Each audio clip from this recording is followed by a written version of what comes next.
Hello students, welcome again to our BPS online channel. So students, today we are starting the second part of the chapter and the chapter name is Children at Work. Students, in our previous video we already has completed part number first of this lesson. हमने इस जो chapter है उसका part first कर लिया था और children at work यानी बच्चे हैं वो काम पे है, ये इस चैप्टर का मीनिंग है। आई होप आपने प्रीवियस वीडियो देखा होगा, बहुत ही इंटरेस्टिंग टॉपिक है। मैं आपको थोड़ा सा प्रीवियस में वीडियो के बारे में बताता हूँ। उसमें एक्चुअल में ये होता है कि इसमें वेलू नाम के कैरेक्टर का एक बच्चा होता है जो कि अपने पेरेंट्स से, अपने पिता से परेशान होकर के घर छोड़ के बाहर आ जाता है। उस बच्चे की एज जो होती है वो लगभग 11 साल के आसपास की होती है और वो बच्चा चेन्नई सेंट्रल पहुंच जाता है, यानी चेन्नई पहुंच जाता है गांव से। अब जब वो चेन्नई आता है तो उसके पास कोई जान पहचान का नहीं होता है। स्टेशन देख के वो पहली बार स्टेशन में इतने सारे लोगों को देखता है तो उसको एक लड़की मिलती है जो कि उससे फैमिलियर होती है, उससे उसका नाम पूछती है और उस टाइम में वेलू को भूख लगी हुई होती है। उस लड़की को बोलता है कि क्या मुझे कुछ खाने को मिल सकता है, तो लड़की बोलती है हाँ मिल सकता है। तो अब वो उस लड़की को फॉलो करता है। तो देखिए क्या होता है इस जो सेकंड पार्ट है उसमें अपन क्या क्या पढ़ने वाले हैं वो देखिए। 3 पॉइंट्स दे के ऊपर से स्टार्ट करते हैं। Velu follows her Velu follows his friend through the crowded street to a big building. Velu जो है वो अपनी फ्रेंड को जो क्राउडेड स्ट्रीट यानी जो भीड़ भाड़ वाली जो गली थी उससे फॉलो करता है। उसके जो बिग बिल्डिंग भी थी वहाँ पे, ओके, यानी बड़ी जो बिल्डिंग भी थी। Behind the building there is a big garbage bin, वो बताता है, यानी इसमें बताया जाएगा कि बिल्डिंग के पीछे एक बहुत बड़ा कचरे का ढेर भी था। Velu wonders why they are there at all. Velu को आश्चर्य होता है कि आखिर वो वहाँ कर क्या रहे हैं उस कचरे के ढेर के पास। तो इस चैप्टर में आपको, इस सेकंड पार्ट में आपको ये पढ़ने को मिल रहा है। तो चलिए स्टार्ट करते हैं। I am starting from here students. अब देखिए वो लड़की जा रही है स्टेशन से और वेलो कैसे पीछा करता है उसका और क्या होता है देखते हैं, स्टार्ट करते हैं। He okay, he caught up with the girl as she was leaving the station, यानी वह उस लड़की को उस लड़की के साथ हो जाता है जब जैसे ही वो स्टेशन से बाहर निकलने लगती है, यानी दौड़ करके उसका पीछा करता है, उसके साथ हो जाता है। When they got the road, Velu found that the vehicles kept coming and never stop for anyone. जब वो स्टेशन से बाहर आते हैं तो वेलू ये पाता है कि जो व्हीकल्स है वो आ रहे हैं, जा रहे हैं और किसी के लिए भी नहीं रुक रहे हैं। ओके, आगे दे रखा है स्मॉग एंड डस्ट, यानी कि जो धुआं है और जो धूल है, फ्लू एट हिम, उसके ऊपर उड़ रहे थे, उसके ऊपर आ रहे थे, फॉर ऑल साइड्स, चारों तरफ से, मेकिंग हिज हेड स्पिन, और उससे उसका सर क्या हो रहा था, चकरा रहा था। हेड स्पिन मीन्स सर चकराना। Okay, they had to wait for a long time, उनको एक बहुत लंबे टाइम तक वेट करना पड़ा। Before they could find a gap to run through, जब तक उन्हें गैप नहीं मिला उस जो ट्रैफिक है उससे बीच से दौड़ने का। Okay, Velu kept hesitating and the girl finally dragged him to the other side. Velu है उसको बहुत ज़्यादा हेजिटिंग हुई, बहुत ज़्यादा हिचकिचाहट हुई। तो वो पहली बार इतनी ट्रैफिक, इतनी गाड़ियों को देख के घबरा गया था, रोड के बीच ही खड़ा हो गया था, लेकिन उस लड़की ने उसको खींचा और दूसरी साइड ले गई। Okay, what do you think you are doing, तुम क्या सोचते हो, तुम क्या कर रहे थे, वो तुम क्या कर रही हो। लड़की उसको क्वेश्चन पूछती है वेलू को। ग्रेजिंग काउज, क्या वहाँ पे गाय चरा रहे थे। If you stand around the middle of the road like that you will be chutney, वो लड़की उससे कहती है अगर तुम वहाँ रोड पे खड़े रहते, ठीक है, उसी खड़े रहते कंटिन्यू रोड के बीचों बीच, तो तुम क्या बन जाते, चटनी बन जाते, you will be chutney. Okay, Velu's heart was still beating fast, Velu का हार्ट तो अभी भी, दिल है वो अभी भी जोर जोर से धड़क रहा था। He look back at a central station and the traffic speeding by, वह तो अभी भी पीछे मुड़ मुड़ के देख रहा था उस सेंट्रल स्टेशन को और उसके आसपास होने वाले उस भयानक ट्रैफिक को, कि बहुत ज़्यादा ट्रैफिक को, उस ट्रैफिक की स्पीड को देख रहा था। Okay, how had they managed to come through that, और वो ये सोच रहा था कि किस तरह से उन्होंने इस इतनी भरी ट्रैफिक के अंदर से वो एक रोड की एक साइड से दूसरी साइड में आ गए, ये बात वेलू सोच रहा था। Okay, they walked along the side of the road under some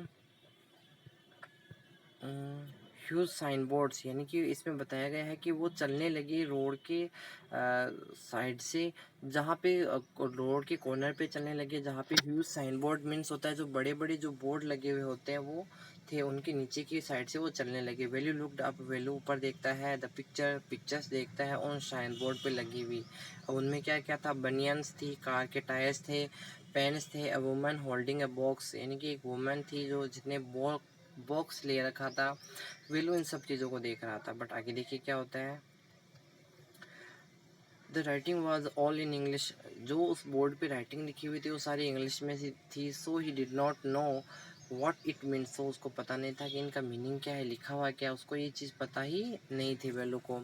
the girl turn into a wide bridge and walked, जो गर्ल है वो एक वाइड यानी कि एक चौड़ा जो ब्रिज बना हुआ था उसकी तरफ मुड़ गई और वहाँ से चलने लगी। वैल्यू स्टॉप, वैल्यू रुक गया। ही पिप्ड ओवर द रेलिंग, यानी कि पिप्ड मीन्स होता है नीचे की तरफ झांकना। ओके, वह ब्रिज से ऊपर से नीचे की तरफ झांकने लगा रेलिंग को पकड़ करके। ओके, जो रेलिंग लगी हुई थी ब्रिज के under him.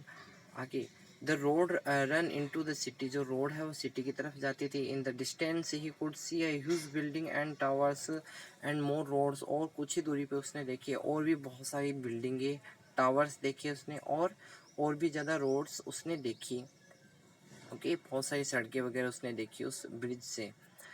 See that big building with the tall around it, यानी कि वो लड़की कहती है उस बड़ी बिल्डिंग को देखो जो बहुत ज़्यादा लंबी है। ओके, और उसके चारों तरफ वॉल लगी हुई है, उस बिल्डिंग को तुम देखो। If you are not careful, अगर तुम सावधान नहीं रहे, you will be soon counting bars there, तो तुम भी उन लोगों के, उस बिल्डिंग में रहने वाले लोगों में गिने जाओगे। The girl grinned and pointed at a huge building, जो लड़की है वो थोड़ा सा मुस्कुराई और उसको ऐसे बोलने लगी उस बिल्डिंग की तरफ पॉइंट करते हुए। अब आगे देखिए क्या होता है, Velu content and read the Tamil sign central jail, Velu है वह थोड़ा सा हिचकिचाया और थोड़ा सा अजीब उसने बिहेव किया, और उसके बाद में उसने क्या करना स्टार्ट कर दिया, जो बिल्डिंग थी उस पर तमिल में कुछ लिखा हुआ था उसको पढ़ना उसने स्टार्ट किया। उसमें लिखा हुआ था सेंट्रल जेल। ओके, तो आगे वेलू बोलता है why I have not done anything wrong, मैंने तो कुछ गलत ही नहीं किया। You don't have to do anything, तुम कुछ गलत करो या ना करो, जस्ट डोंट गेट कॉट, लेकिन बस पकड़े मत जाओ, दैट्स ऑल, ये बस यही है। वो लड़की उससे बोलते चाहे तुम कुछ गलत करो या सही करो लेकिन बस पकड़े मत जाओ तुम तो। ओके, आगे इसमें दे रखा है स्टूडेंट्स, आगे यहाँ से देखिए,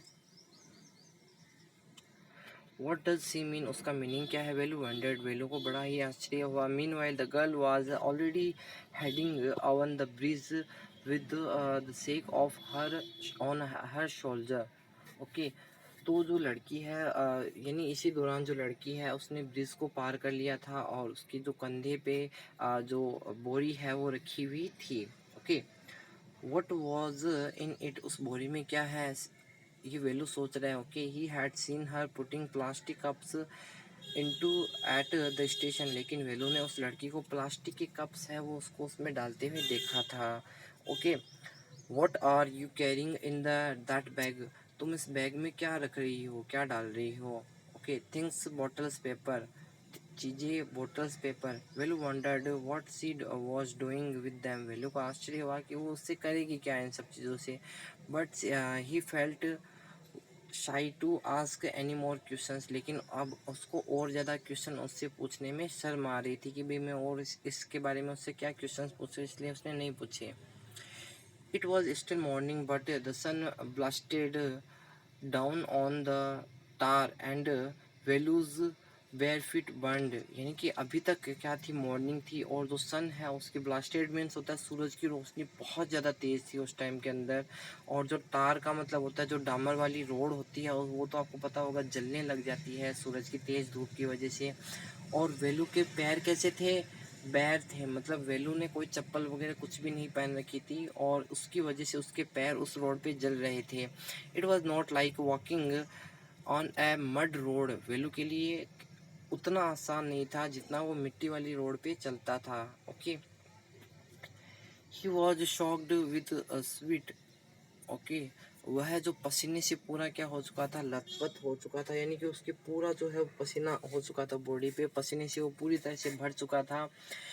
He tired, he tired too hard to walk in the shed and keep up with the girl at the same time। यानी कि वह ट्राई कर रहा था मुश्किल से कौन सी साइड में चलने की, जो शेड है जहाँ जिस साइड में छाया हो, पेड़ के किनारे पे जहाँ छाया हो उस साइड में चलने की कोशिश कर रहा था, और उस लड़की के साथ में चलने की कोशिश भी कर रहा था, क्योंकि वो लड़की कैसे चल रही थी, फास्ट चल रही थी। ओके, तो इसमें दे रखा है शी वॉकड रियली फास्ट, वो बहुत ज़्यादा फास्ट चल रही थी। How far away was the food. अब वो वेलू सोच रहा था कि आखिर फूड है कितना दूर, अभी तक खाना कितना दूर है। Okay, almost after almost an hour of walking, लगभग 1 घंटे चलने के बाद they stopped in front of a big building. वो एक बिग बिल्डिंग की बड़ी सी बिल्डिंग के सामने जाकर के रुक गए। ओके, अब उस बिल्डिंग पे नाम देखिए क्या लिखा हुआ है, यहाँ पे लिखा हुआ था श्री राज राजेश्वरी प्रसन्ना कल्याणा मंडपम। ओके, ये नाम लिखा हुआ था। रीड वैल्यू स्लोली, वैल्यू ने इस नाम को धीरे धीरे पढ़ा। Sign with letters made of flower side, यानी कि एक जो साइन बना हुआ था जिसपे अक्षर थे, और वो अक्षर किससे लपेटे हुए थे, उस अक्षर पे फ्लावर भी लगे हुए थे। ओके, वहाँ पे लिखा हुआ था ग्रूम यानी दुल्हा, जेवी जेवी विन्यागन। ओके, और ब्राइड यानी जो दुल्हन थी उसका नाम था रानी, दूल्हे दुल्हन थे उनके नेम लिखे हुए थे यहाँ पे। Value stand at the big cars parked outside. Value है स्टेड मीन्स होता है स्टूडेंट घूरना, वैल्यू घूरता रहा, जो भी कार है वो पार्क हो रही थी उस बिल्डिंग के बाहर की तरफ, उन कारों को घूरता रहा Velu. One of the cars had a flower garland and roses taped into it. Velu ने एक कार को देखा उन्हीं में से जो इस पे क्या लगे हुए थे, जो फ्लावर्स सजी हुई थी पूरी तरह से। ओके, जिस पे फ्लावर्स चिपकाए हुए थे। The girl looked around, girl ने चारों तरफ देखा। पुल्ड वन ऑफ क्विकली, उनमें से एक फ्लावर को उसने जल्दी से क्या किया, उठा, कार से निकाल लिया। एंड स्टक्ड इन हर हेयर, और अपने बालों में उसको लगा लिया उस फ्लावर को। कम ऑन सी सेड, उसने कहा आओ। Are we going to eat here, हम यहाँ खाने के लिए जा रहे हैं, आस्क्ड वेलू, वेलू ने पूछा। Looking at the huge hall and the people inside, उसने उस बड़े से हॉल को देखते हुए और वहाँ अंदर जो लोग खड़े थे उनको देखते हुए वेलू ने कहा क्या हम अंदर खाने के लिए जा रहे हैं। वेलू बड़ा खुश था इस बात को जान करके। तो स्टूडेंट्स, ये स्टोरी का पार्ट सेकंड है, इसके बाद में पार्ट थर्ड आएगा, और आगे भी पार्ट्स आने वाले हैं जो भी। तो आज के लिए बस इतना ही, and see you for next videos. I hope आपको ये जो स्टोरी है वो पसंद आ रही होगी, तो आपको आगे भी स्टोरी बताई जाएगी। सो स्टूडेंट्स, आज आपको मैं वर्क भी दूंगा, आपको वर्क भी कंप्लीट करना है, and see you for next video, and have a nice day student.